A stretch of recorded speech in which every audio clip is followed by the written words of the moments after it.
Hi అండి. నమస్తే. ఆర్థిక సమస్యలు వెంటాడుతున్నాయా? ఇంట్లో కేవలం ఇంటి నిర్మాణంలోనే కాకుండా ఇంట్లో ఉండే వస్తువుల వల్ల కూడా వాస్తు ప్రభావం ఉంటుందని నిపుణులు చెబుతున్నారు.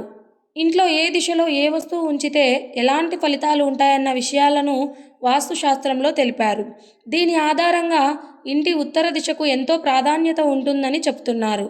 ఇంటి ఉత్తర దిశ కుబేరుడు, లక్ష్మీదేవి స్థానంగా భావిస్తారు. ఈ దిశ నుంచి ఇంట్లోకి పాజిటివ్ ఎనర్జీ ప్రవేశిస్తుందని వాస్తుశాస్త్రం చెప్తోంది.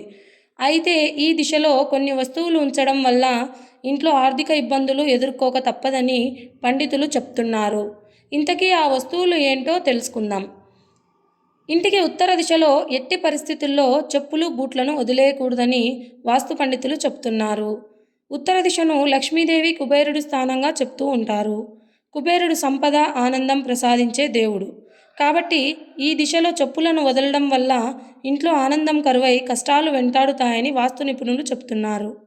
ఇక ఇంట్లో ఉత్తర దిశలో ఎట్టి పరిస్థితుల్లో బరువైన వస్తువులు ఉండకూడదు. ఉత్తర దిశ నుంచి పాజిటివ్ ఎనర్జీ వస్తుందని ఇంతకుముందే చెప్పుకున్నాం.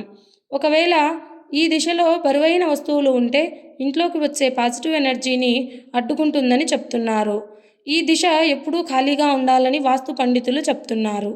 ఇక లక్ష్మీదేవి స్థానంగా భావించే ఉత్తర దిశలో ఎట్టి పరిస్థితుల్లో డస్ట్బిన్ ఉండకూడదని వాస్తు నిపుణులు చెప్తున్నారు. ఉత్తరం దిశ చెత్తాచెదారంతో నిండి ఉంటే లక్ష్మీదేవి ఇంట్లోకి రావడానికి వ్యక్తం చేస్తుందని వాస్తు పండితులు చెప్తున్నారు. ఇక ఉత్తర దిశలో ఎట్టి పరిస్థితుల్లో విరిగిన వస్తువులను ఉంచకూడదని వాస్తు పండితులు చెప్తున్నారు. వీలైనంత వరకు ఉత్తర దిశలో డబ్బు, ఖజానా, పిల్లల రీడింగ్ టేబుల్ వంటివి ఉంచడం వల్ల ఇంట్లో పాజిటివ్ ఎనర్జీ ఉంటుందని వాస్తు నిపుణులు చెప్తున్నారు. ఈ వీడియో కనుక మీకు నచ్చినట్లయితే లైక్ చేయండి, షేర్ చేయండి. ఇలాంటి మరిన్ని వీడియోస్ కోసం మన ఛానల్ని సబ్స్క్రైబ్ చేసుకోండి.